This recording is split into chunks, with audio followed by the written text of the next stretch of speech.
Frères et sœurs, bonjour à cette nouvelle journée. Que le Seigneur mette en nous son esprit de louange, de prière et d'adoration. Seigneur, ouvre nos cœurs à la louange, au nom du Père et du Fils et du Saint-Esprit. Amen. L'Église nous invite, en cette belle journée de mardi, à prier le psaume 65 ou 64. Le titre de ce chant est « Soyons heureux ». Quelle belle promesse! Que le Seigneur fasse resplendir en nos cœurs cette promesse et qu'elle mette sur nos lèvres et dans nos cœurs le chant de la louange. Psaume 65. À toi, la louange du silence, ô Dieu qui réside en Sion. Mais Sion, Jésus l'a dit à la Samaritaine, c'est chacun de nos cœurs. À toi, nous donnons nos vies, toi qui accueilles nos prières. Jusqu'à toi vient toute créature. Nos fautes ont enchaîné notre liberté, mais toi, tu nous délivres. Heureux celui que tu as choisi et rapproché de toi pour qu'il demeure à ton côté. Nous serons comblés de joie dans ta maison. Par des signes, ta justice nous répond.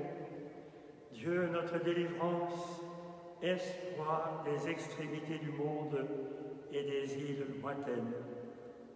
Toi, le roc inébranlable, tu as établi les montagnes dans ta solidité. Tu apaises les tempêtes et tempères la fureur des nations. Les habitants des bouts du monde sont subjugués devant tes signes. Tu fais crier de joie les chemins de l'aurore et les portes de la nuit. Tu visites la terre et tu la breuves. Tu la combles de trésors. Tes cours d'eau regorgent d'eau claire. Tu fais mûrir les moissons, tu prépares la terre. Tu irrigues ses sillons, tu attendris ses mottes sous la pluie, tu bénis les semences. Tu couronnes l'année de tes largesses, tes poussées de sève marquent ton passage. Les déserts se changent en prairies. Tu garnis les collines de colliers de joie. Les pâturages s'habillent de troupeaux. Les vallées se drapent de champs de blé. Ah, tous ces cris de bonheur et ces chansons. Oui, Seigneur, tu veux mettre aujourd'hui dans nos cœurs ces cris de joie et ces chansons. Donne-nous de contempler tes largesses. Donne-nous de contempler la nature, chacune de tes créatures, la propre vie, notre propre vie, que tu nous donnes à vivre aujourd'hui avec les autres, et que devant cette splendeur, devant tous ces bienfaits, nos cœurs s'ébrouent de joie et de bonheur.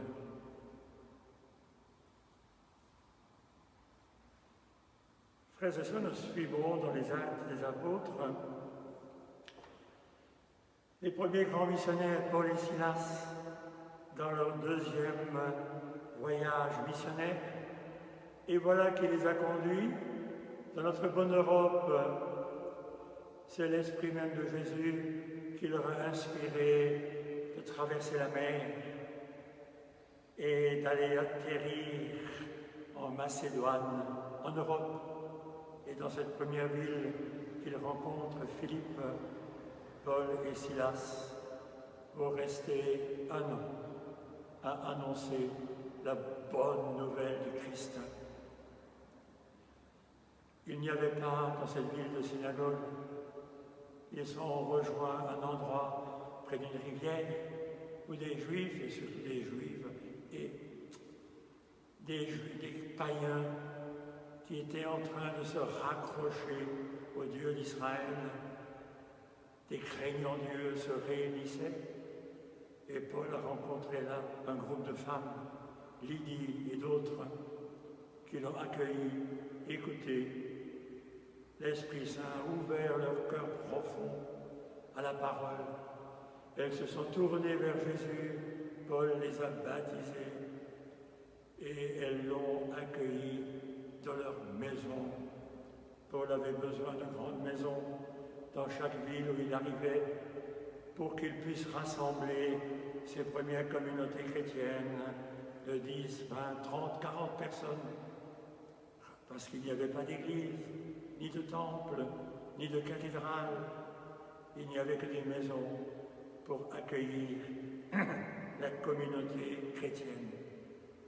Alors Lydie est donc devenue ainsi, oui, quelque part presbytre, à rassembler cette première communauté chrétienne en Europe, au moins de l'Est,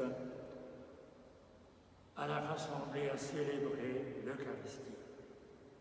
Mais alors arrive un événement assez extraordinaire que je qualifierais, voyez, comme la rencontre non plus maintenant entre le monde juif et la première communauté chrétienne, le monde de Jésus, mais vraiment le monde de la religion traditionnelle, de la religion païenne, de la religion qui habite naturellement notre cœur humain et qui a pris tant de formes et qui prend aujourd'hui tant de formes.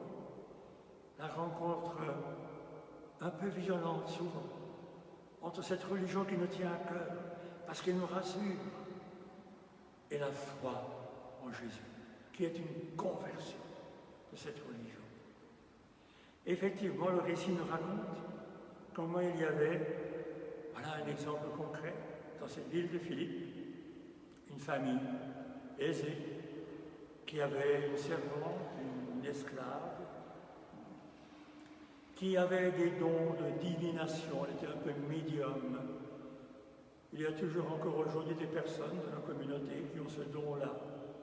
Et d'autres le courent après pour savoir ce qui va arriver, pour se consoler, pour se rassurer. Vous voyez, c'est la religion des horoscopes, la religion de ce que nous cherchons dans les revues spécialisées. Hein? Voilà, la religion des médiums. Et cette femme avait ce talent. Et elle poursuivait Paul et Silas en proclamant « Ces hommes sont les serviteurs du Dieu très haut. Ils vous annoncent le chemin du salut. » Mais Paul ne peut pas entendre cela. Parce que vous voyez, cette proclamation est pleine de toutes les ambiguïtés de la vieille religion. Ils sont les envoyés du très haut. Mais qui est le très haut? Sinon celui qui est dans le cœur des gens, le Dieu très haut, le Zeus, le pharaon du ciel, qui guide et qui mène nos existences, qui les pilote à vue alors que nous n'avons rien à y dire. Elle est la représentante parfaite de cette religion traditionnelle et qui met Paul dans l'embarras, car ce n'est pas là le Dieu de Jésus-Christ. Le Dieu de son Jésus n'est pas ce très haut du ciel, c'est le Père de Jésus qui met en nous son esprit avec un grand E et qui ne veut plus que nos vies soient pilotées par les esprits du ciel, mais qui veut que nos cœurs soient envahis par cet Esprit Saint qui autrement nous guide et nous illumine. Alors il fait un exorcisme, le Paul, et il chasse l'esprit de cette femme. Merveilleux, mais seulement. Les maîtres de la servante ne l'entendent pas de cette oreille, car il leur enlève le pain de la bouche. Mais bien sûr, parce que cette femme leur rapportait des thunes, Évidemment, les gens la payaient un peu pour ses prévisions et pour les bonnes choses qu'elle leur annonçait. Alors les maîtres s'en prennent à Paul, le traînent devant les magistrats. Ils l'accusent de répandre une forme de religion juive, de faire du prosélytisme, ce qui est interdit dans une colonie romaine. Et voilà que Paul et Silas se font déshabiller, bastonner, mettre en prison, et les voilà enchaînés, comme c'était à l'époque, non pas dans des chaînes, mais des espèces de trucs en bois, n'est-ce pas? Voilà, enchaînés au fond d'une prison. Et alors notre récit va raconter comment va se passer cette nuit en prison. Vers le milieu de la nuit, chapitre 16, versets 22 à 34. Paul et Silas priaient et chantaient les louanges de Dieu, et les autres détenus les écoutaient. Tout à coup, il y eut un violent tremblement de terre qui secoua les fondations de la prison. À l'instant même, toutes les portes s'ouvrirent et les liens de tous les détenus se détachèrent. Voilà donc, accueillons frères et sœurs ce récit comme il est. Voyez, les chants de louange provoquent un tremblement de terre, et un tremblement de terre libérateur. Ils font intervenir le Dieu le Seigneur, et qui libère ses prisonniers. Voilà l'œuvre de l'Esprit Saint, je pense. Hein? Voilà Paul et les prisonniers libérés, et c'est le fruit vraiment de la prière et de la louange des cœurs. Le geôlier, voilà lui, ça va être la vedette de la nuit, tiré de son sommeil, vit que les portes de la prison étaient ouvertes. Croyant que les détenus s'étaient évadés, il dégaina son épée et il était sur le point de se donner la mort. Mais Paul se mit à crier d'une voix forte, « Ne te fais pas de mal, nous sommes tous là. » Ayant réclamé la lumière, le geôlier se précipita et tout tremblant se jeta aux pieds de Paul et de Silas. Puis les emmena dehors et leur demanda, « Mais que dois-je faire pour être sauvé, mes seigneurs ?» Voilà le pauvre homme responsable, et qui est tellement responsable que si les prisonniers s'évadent, c'est au prix de sa vie, et il est prêt à s'enlever la vie. Et interpellé par Paul, il a ce cri du païen devant ce qui le dépasse. Mais que dois-je faire? Nous entendons souvent cette question dans l'Évangile, dans les Actes des Apôtres, frères et sœurs. Elle est la nôtre quand nous rencontrons Dieu. Notre première question c'est, mais que dois-je faire? Que dois-je faire pour toi, Seigneur, pour être bien vu de toi, pour que les choses se passent bien? Mais la réalité n'est pas celle-là. Dieu ne nous demande pas de faire quelque chose pour lui, pour qu'il nous regarde avec bienveillance. Écoutons la réponse de Paul. Paul et Silas lui répondirent, « Crois au Seigneur Jésus, et tu seras sauvé, toi et toute ta maison. » Ils lui annoncèrent la parole du Seigneur, ainsi qu'à tous ceux qui vivaient dans sa maison. Voyez, frères et sœurs, là est le moment exact du passage de la religion à la foi. Crois seulement, et il ne te demande pas quelque chose en échange. Crois seulement que Jésus est le Seigneur. Crois seulement que Jésus est là pour te sauver. Il est le Seigneur, lui, de ta vie. Tu seras sauvé, toi et toute ta maison. Il lui annonce, petite homélie, la parole du Seigneur. Cet homme est bouleversé. Voilà que toute sa religion s'effondre. Voilà que toute sa peur s'effondre.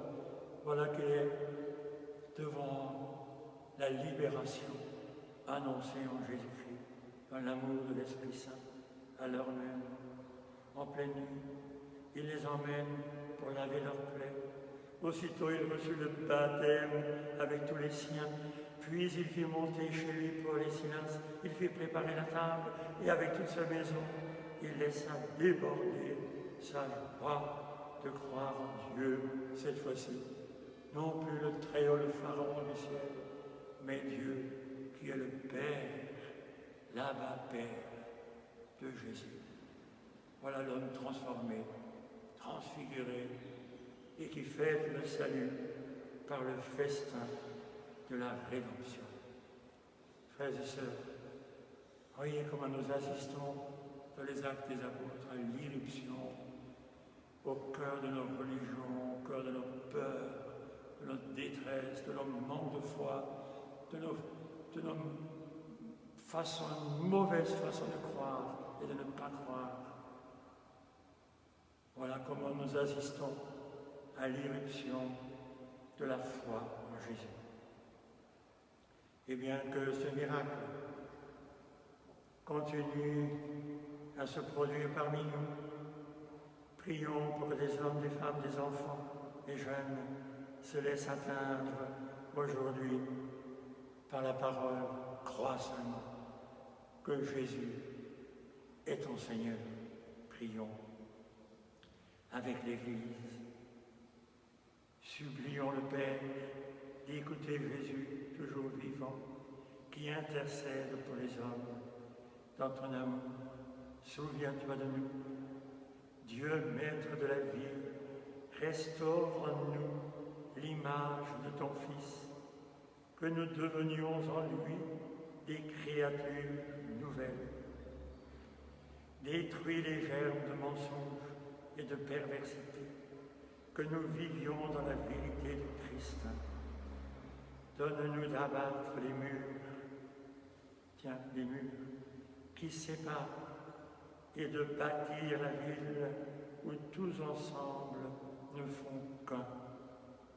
Change notre cœur de pierre en cœur de chair, que nous renaissions d'en haut de l'Esprit Saint. Rassemblons toutes ces prières, Seigneur, frères et sœurs, rassemblons-les dans l'unique prière que le Seigneur nous a apprise.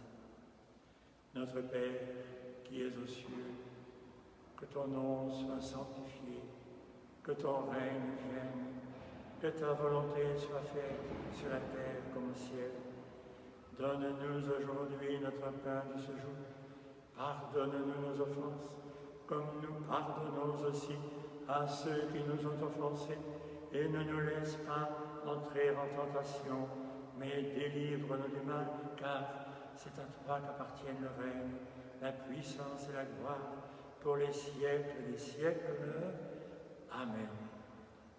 Réjouis-toi, Marie, comblée de grâce, le Seigneur est avec toi. Tu es bénie entre les femmes, et Jésus, le fruit de ton sein, est le béni. Sainte Marie, Mère de Dieu, prie pour nous tes enfants, maintenant et à l'heure de notre naissance. Amen. Et que le Seigneur Jésus, lui qui a été annoncé cette nuit-là à ce geôlier, lui qui est annoncé aujourd'hui dans l'Église, vous soit annoncé aujourd'hui, frères et sœurs, accueillez-le, et que chacun et chacune d'entre nous, l'Esprit fasse de nous les témoins heureux, joyeux, rassurés du salut qui vient de nos maisons. Bonne journée à chacun et à chacune d'entre vous. Ce soir, à 18h30, nous célébrons l'Eucharistie en live, ici, à l'église de Egenheim.